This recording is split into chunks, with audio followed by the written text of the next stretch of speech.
रात के लगभग 10:30 बज रहे थे। सड़क बिल्कुल सुनसान थी और उस सुनसान सड़क के बीचों बीच खड़ा था आरव, एक 26 साल का फोटोग्राफर। वह पुराने भूले बिसरे स्थानों की तस्वीरें लेने का शौकीन था। आज उसका टारगेट था चौधरी हवेली, एक ऐसी हवेली जिसके बारे में लोग कहते थे कि उसके अंदर 3 दरवाजे हैं और हर दरवाजा एक राज छुपाए बैठा है। आरव की बाइक हवेली के गेट के पास रुकी। लकड़ी का टूटा हुआ बोर्ड टेढ़ा लटक रहा था। अंदर मत आना, किसी भी आवाज पर भरोसा मत करना। आरव ने हंसते हुए फोन के कैमरे को ऑन किया। एक्सप्लोर करने आया हूं, भूत नहीं पकड़ने।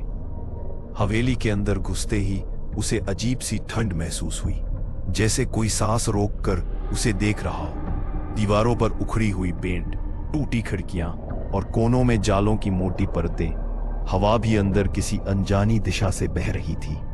कुछ कदम आगे बढ़ते ही उसके मोबाइल की टॉर्च एक पुराने भारी लकड़ी के दरवाजे पर पड़ी।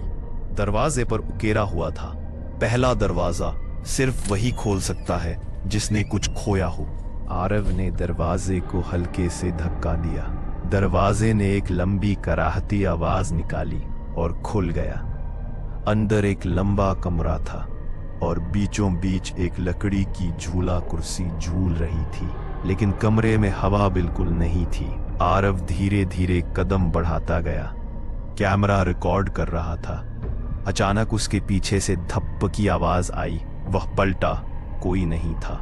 उसी समय झूला कुर्सी खुद ब खुद रुक गई और फिर अगली ही सेकेंड एक महिला की फुसफुसाहट गूंजी, तुम भी खो दोगे बहुत जल्द। आरव का दिल जोर से धड़कने लगा। कौन है? सामने आओ, वह चिल्लाया, लेकिन उसकी आवाज में खुद उसका डर साफ झलक रहा था।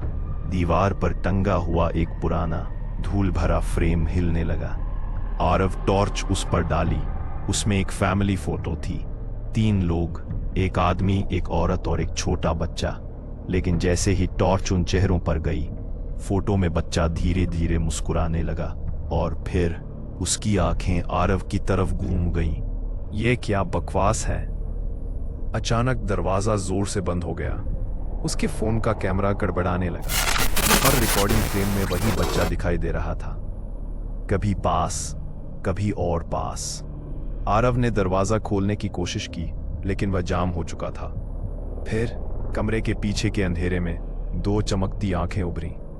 बच्चे की आवाज फटी हुई सी सुनाई दी, तुमने पहला दरवाजा खोल दिया, अब दूसरा खुद तुम्हें बुलाएगा। टॉर्च अचानक बंद हो गई और कमरे में सिर्फ एक आवाज रह गई, धीमी, भारी और बिल्कुल पास, आरव।